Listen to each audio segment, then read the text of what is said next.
People often assume when a man becomes quieter, less affectionate, less proactive, it must mean he's grown tired. But the truth, especially after age 70, is often the opposite. It's not that he no longer loves, but that he's afraid. He's no longer worthy of being loved the way he once was. When his hand starts to tremble slightly, holding a glass of water, when his breath falls out of rhythm after a few steps up the stairs, when his knees resist every morning walk, something inside that man quietly draws back.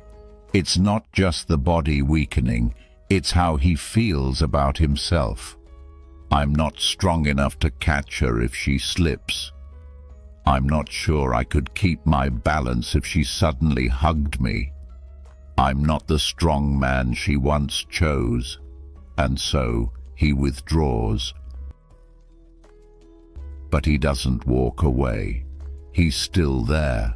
Still has breakfast with you, still listens, still does the little things out of habit, just no longer touches you like he used to. Not because he doesn't want to, but because he's afraid to. He fears disappointing you, fears seeing that worried look in your eyes, fears that if you notice he's growing weaker, the love you shared might fade along with his strength. So he goes silent. But if you inch closer, if you notice the way he places a hand on his knee to stand, the way he pretends not to see when you open a window that's too high, you'll see that man still loves you. He's just waiting to be loved back in a way that doesn't make him feel small. If you're still living with a husband past 70, listen to his silence, because sometimes what's most needed isn't an answer. It's someone who truly understands the question. There's no formal conversation, no list of restrictions, no bold warnings, no family meeting about leg strength. Just one morning, on his fruit plate, the grapes are gone. In their place, a few small, dark, slightly tart blueberries.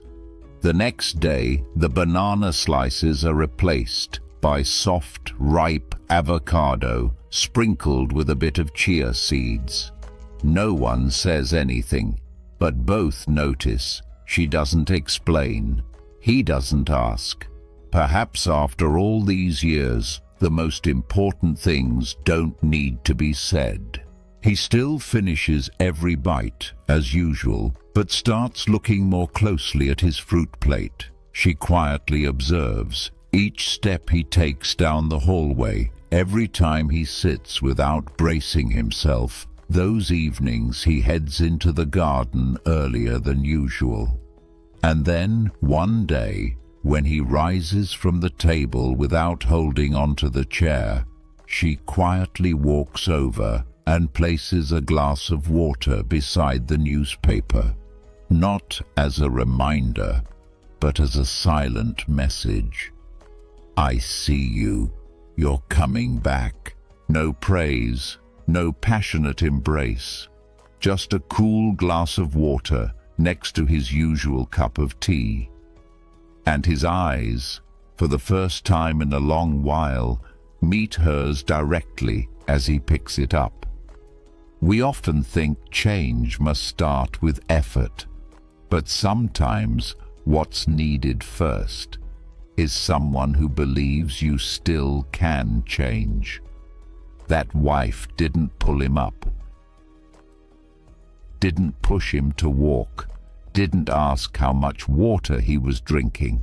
She simply did one small thing, just enough for him to feel, I'm still noticed and still worthy.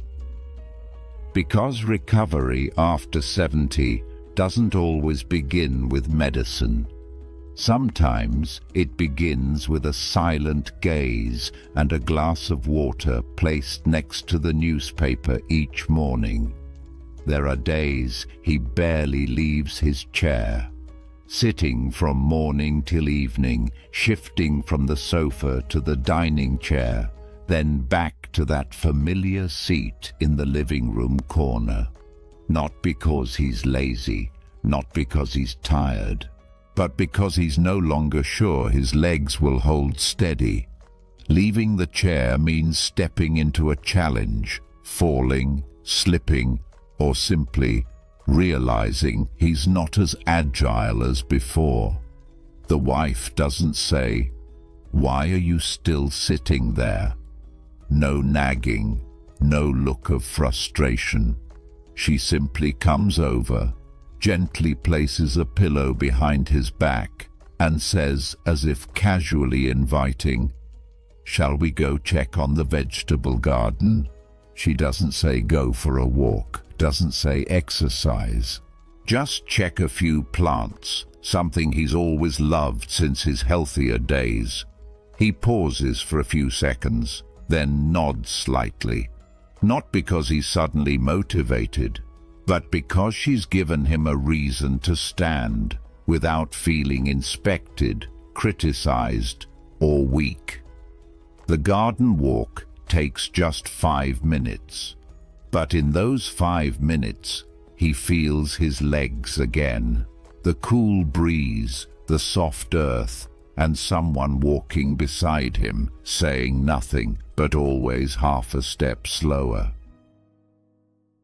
That night, he goes to bed earlier, not because he's tired, but because his body has started listening to itself again. And the next morning, she doesn't ask, "Do you want to go again?" She simply drapes a light scarf over his shoulders as she opens the back door. Helping a man over 70 to rise up, it's not about commands. It's about a gentle invitation, placed right where pride has been quietly bruised. Lately, he's been skipping breakfast, says he's not hungry yet, or that tea is enough. But she knows it's not just habit. It's a sign of someone beginning to wonder, am I still worth starting another day for? People might talk about insulin, blood sugar, the importance of breakfast in old age. But she doesn't mention any of that. No talk of medicine, no statistics. She just does one small thing, as she's done for decades. Places a thin slice of toast with a little butter and a glass of warm water next to the teapot he drinks from every morning. She doesn't ask, "Aren't you going to eat?" She doesn't say, "Eat to keep up your strength." She just sets it there, as if to say, "I still believe you have enough in you to begin today." And strangely enough, when he sits down, sees the water just the way he likes it, the toast just right. He picks it up without protest, not because he's hungry, but because he feels someone still prepared it for him. He's still a part of this world. That feeling, simple yet profound, is like a gentle touch on a pride that's slowly drying out. Drinking water, it's a simple act. But when a man no longer feels thirsty, sometimes what he needs most is to know someone still cares about the flow within him. That this body, though slowing, though weathered, is still worthy of being refreshed, still worthy of a new beginning. She doesn't need to advise, she just needs to be there, at the right time, in the right way, and with the right silence. Some men never ask, "Am I still healthy?" But if every morning someone places in front of them a reason to keep going, then they won't retreat from tomorrow too soon. Have you ever wondered what made him stop being as proactive as he used to be? Is it weakened legs, or the shallow breaths with every stair climbed? Or perhaps What he's quietly letting go of isn't his strength, but the belief that he's still enough to lead, because after 70, men rarely give up by leaving. They withdraw quietly, fewer debates, fewer declarations, no longer placing a hand on your shoulder at family dinners. Not because they've stopped caring, but because one question keeps growing inside. Am I still someone she can rely on, trust in, like before? Is what they're letting go of initiative, or the belief that they're still important? If you're sitting beside a man who no longer talks much, who no longer insists on fixing the leaky faucet, who no longer asks you out for a walk on the weekends, try not to focus on what he no longer does. Ask instead, is there something inside him that still needs to be held on to? A belief, a hope, a role? Sometimes to spark life again in a man, it doesn't begin with exercise. It begins with an unflinching gaze when he's quietly giving up. He has changed, moves slower, speaks less, no longer reaches for your hand at the crosswalk, no longer sits beside you long into the evening, no longer argues like he used to. And if you only look from the outside, you might think the love has faded. But the truth is, love hasn't gone away. It's simply changed form, a quieter form, with fewer words, and sometimes more prone to being misunderstood. After age 70, a man's body starts to produce less testosterone, a hormone tied not just to muscle, but to masculinity, confidence, and initiative. At the same time, levels of nitric oxide, needed for blood flow and physical expressions like kissing, touching, closeness, also decline, making such gestures more difficult. But no hormone controls loyalty. No drop in nitric oxide can erase the memory of your hand in his when you were young, and no slowed movement can deny your presence in his heart. Every time he silently watches you tie your hair, pick out a dress, or walk past the doorway. That man, though he may no longer say, "I love you" like before, still remembers your favorite dishes, still reaches to help you out of the car, still chooses the chair next to you at the clinic. Love hasn't left. It's just learning how to live in an aging body. And what he may need, it's not supplements or pep talks, but a quiet acknowledgement that he is still your partner, not just legally, but in faith. Do you remember the first time he took your hand across a busy street? You were in heels, a knee-length skirt, hair tied low, and he held your hand so firmly it felt like if he let go, you'd be swept away by the crowd. He didn't say much, just gripped a little tighter when a car passed and steadied your back as you stepped onto the curb.